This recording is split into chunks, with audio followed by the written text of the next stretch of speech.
Halo saudari-saudara, terus kita rayakan anugerah kehidupan, amin.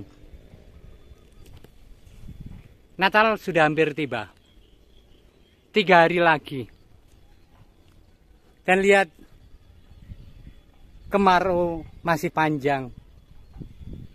Hampir sebulan ini tidak ada hujan di Wonogiri. Sebelumnya juga hanya 1 kali 2 hujan. Artinya sampai hampir akhir Desember belum datang musim hujan. Saya ingat pada 20 atau 30 tahun yang lalu,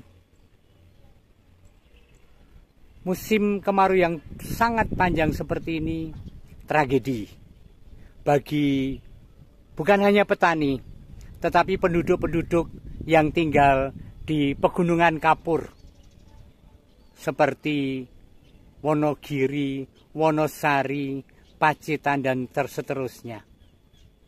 Dan betapa dulu orang-orang dari kota, perhimpunan-perhimpunan, lembaga swadaya, dan seterusnya sibuk menghimpun bantuan air minum.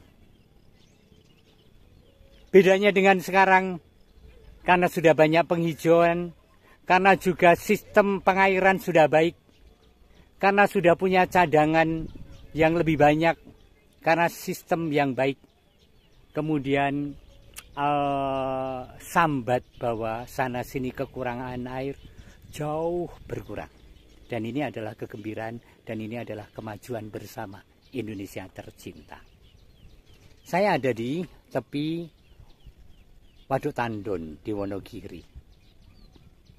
2 bulan lalu saya ke sini dan saya berpikir 1-2 minggu pasti terisi. Itu artinya awal Oktober atau pertengahan Oktober.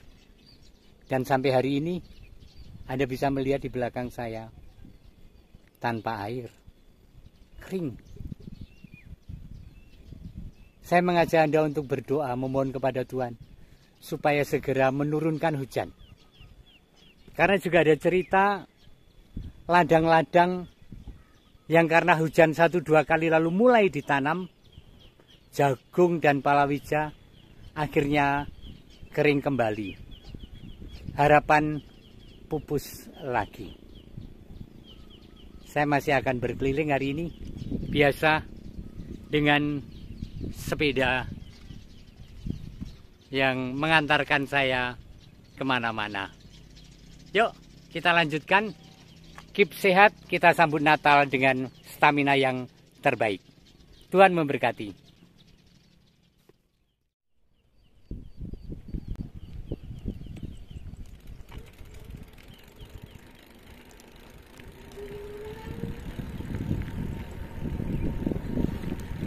Memang dedaunan pepohonan mulai menghijau, apalagi pohon-pohon jati yang menjadi tumbuhan paling banyak di Wonogiri ini. Begitu 1-2 kali hujan langsung hijau dari meranggas.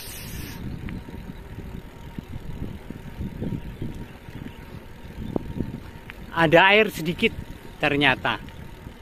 Kemarin sangat-sangat kering. Tapi tentu saja dibanding dengan area yang sedemikian luas, tidak banyak arti. Banyak kupu-kupu. Saya tidak tahu ini banyak kupu-kupu kuning. Mudah-mudahan kelihatan. Anda tahu, kupu-kupu ini berasal dari ulat yang kemudian bersemadi bertapa menjadi kepompong. Lalu lahirlah kupu-kupu. Nah, antara ulat dan kupu-kupu jadilah kepompong dan itu enak dimakan. Orang sini menyebutnya ungker atau ya kepompong atau entung. Saya suka makan itu. Di Pasuruan masih ada tuh 1 toples yang sudah digoreng dengan tepung. Enak banget, penuh protein.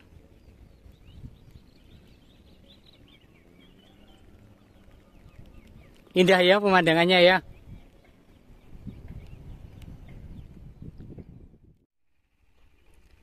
Pengharapan petani bahwa musim hujan segera tiba beberapa bulan lalu tercermin dari optimisme mereka membuat benih untuk tanaman padi.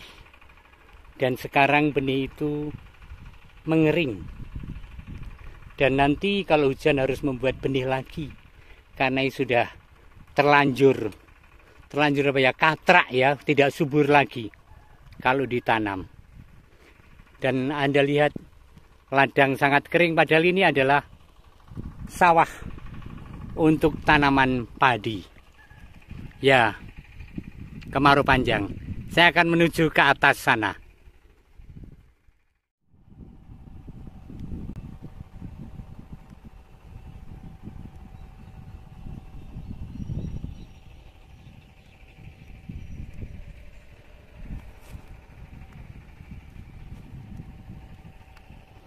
Kering.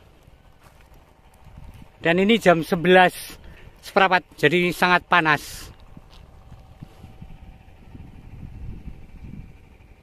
Ini adalah jalan setapak yang saya impikan untuk saya lewati ketika kanan kiri hijau. Dan ternyata kecelek.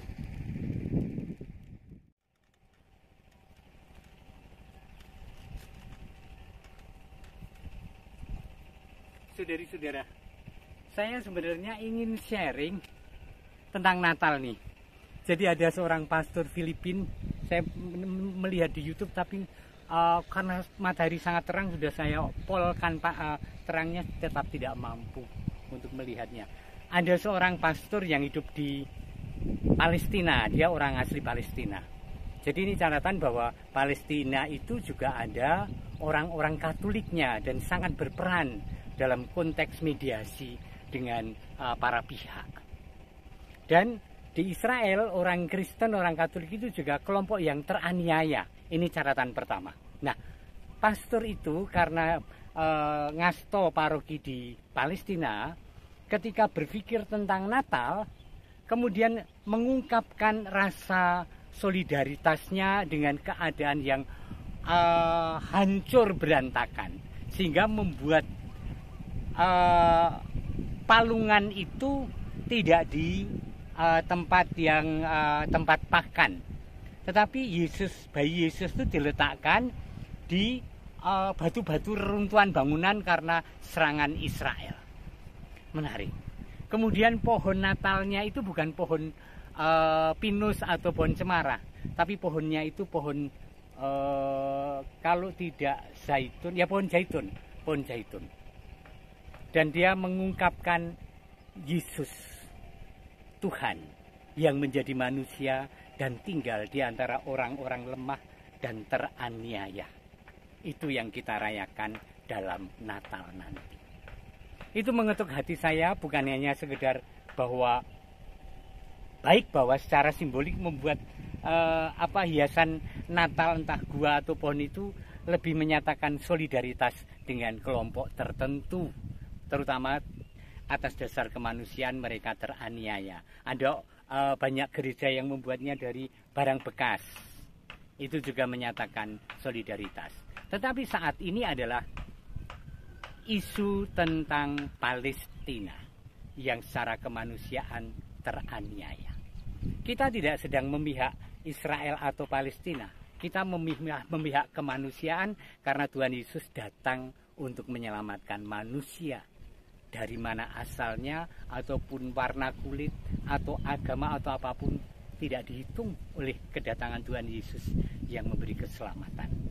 Tetapi siapapun yang terbuka hatinya untuk menyambut, itulah yang diperhitungkan Tuhan. Yuk, kita menyatakan solidaritas, diantaranya adalah dengan saudara-saudara kita, bukan karena mereka ada Katoliknya, enggak, tapi kemanusiaan yang sedang dirobek dan dianiaya. Wujudnya mungkin lebih konkret dalam gerakan-gerakan sosial kemanusiaan. Saya ingin mengingatkan bahwa aksi sosial itu tidak selalu berkaitan dengan panti asuhan. Itu saja catatan saya. Dan bagi Anda yang di luar Jawa, saya juga pernah kunjungan keluar Jawa.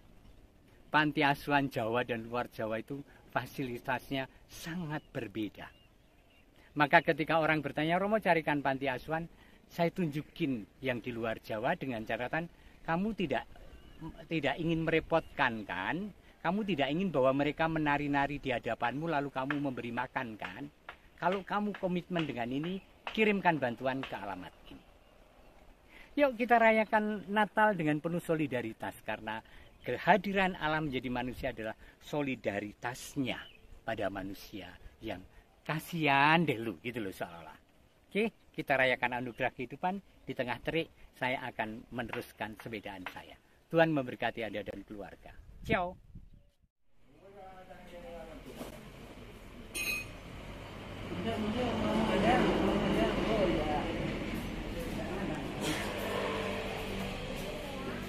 Saya mengakhiri perjalanan sepedaan siang ini dengan berhenti makan soto di warung ini.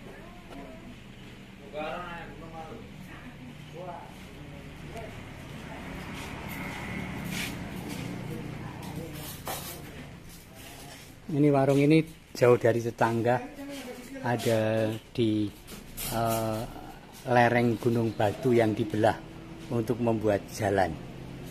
Jadi rata-rata yang makan itu para sales, para sopir, dan para pekerja di pertambangan batu. Aku lupa untuk mengatakannya bahwa nasinya sebaiknya separuh.